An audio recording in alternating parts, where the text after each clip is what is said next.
In a village nestled between golden fields and a gentle, winding river, there lived a young man named Arav.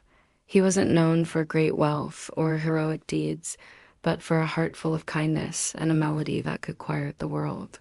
Every evening, as the sun dipped below the horizon, painting the sky in shades of orange and purple, Arav would sit by the river bank and play his flute. The music he created was not just a series of notes. It was the voice of the valley, the whisper of the wind, and the heartbeat of the land itself. Across that same river, in a house with a window facing the water, lived a girl named Mira. She was graceful, with eyes that held the depth of the twilight sky.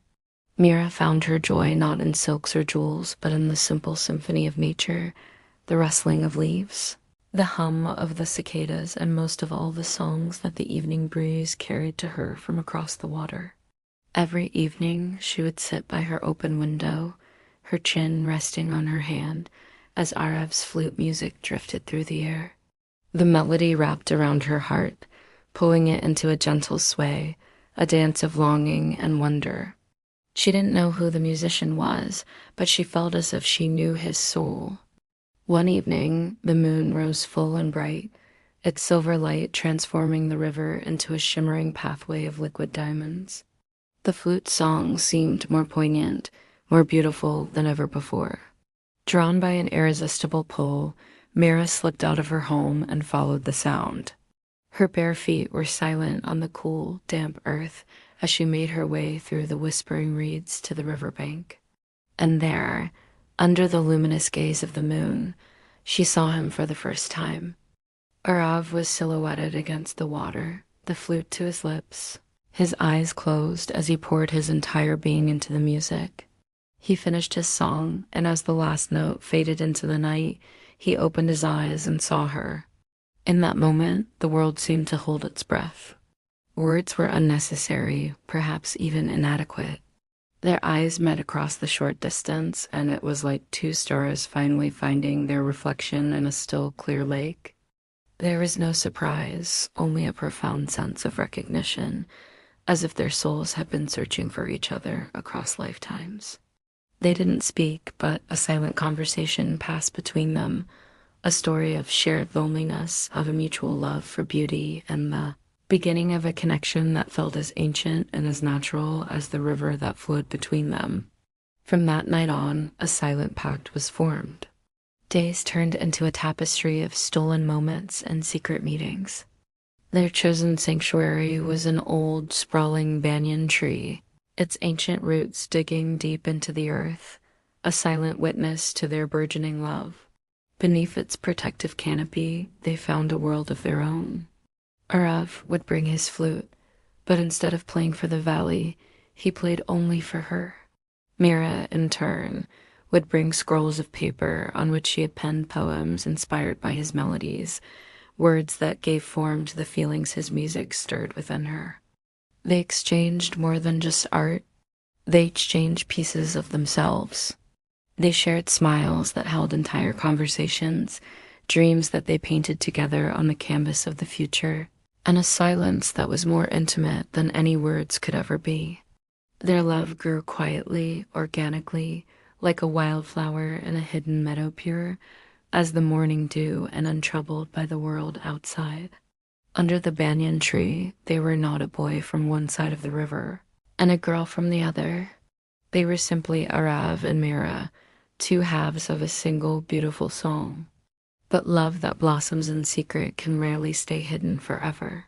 The glow in Mira's eyes, the constant, gentle smile on her lips, did not go unnoticed. One day, her father, a man of stern principles and rigid pride, discovered their clandestine meetings. He saw not a pure connection, but a stain on his family's honor. His anger became a towering wall, taller and more impenetrable than any physical barrier. Arav, the boy with nothing but a flute and a kind heart, was deemed unworthy of his daughter. He was forbidden from ever setting foot on their side of the river again. The melody that had once been the lifeblood of the valley fell silent. Arav's flute lay untouched, a hollow piece of bamboo that had lost its voice.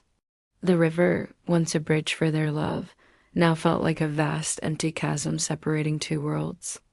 For Mira, the days turned ashen and pale. The rustling leaves now sounded like mournful sighs, and the wind carried only an empty echo. The silence left by the flute was a constant aching void in her heart, a painful reminder of the love that had been so cruelly torn away from her. The world, which had seemed so full of color and music, was now just a muted, gray existence.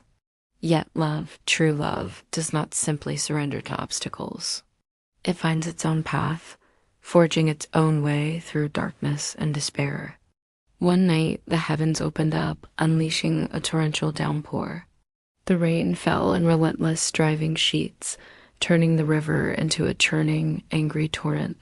It was a night when no sane person would dare venture out, but Arav was driven by something beyond reason, guided only by the memory of Mira's face, by the echo of her laughter in his mind. He waded into the raging river. He fought against the powerful current, his every muscle straining, his resolve fueled by a love that refused to be extinguished. He finally reached the other side, soaked, shivering, and exhausted, and made his way to the very spot where they had first seen each other, and she was there. It was as if she had been called by the same desperate, unspoken summons. She, too, was drenched by the relentless rain, her hair plastered to her face, tears mixing with the raindrops on her cheeks. They stood there, looking at each other, their figures illuminated by a sudden flash of lightning. In that fleeting moment, they rushed into each other's arms, holding on as if they were the only two solid points in a collapsing world. They were soaked in rain, but more so, they were soaked in the tears of their shared sorrow. In that desperate final embrace, they understood a heartbreaking truth. The world, with its rules and its pride, would never allow them to be together. Their love was a flame too bright for the shadows of their time. So, with the storm raging around them as their only witness, they made a solemn promise. They vowed that even if fate and circumstance tore their mortal forms apart, their souls would forever remain entwined.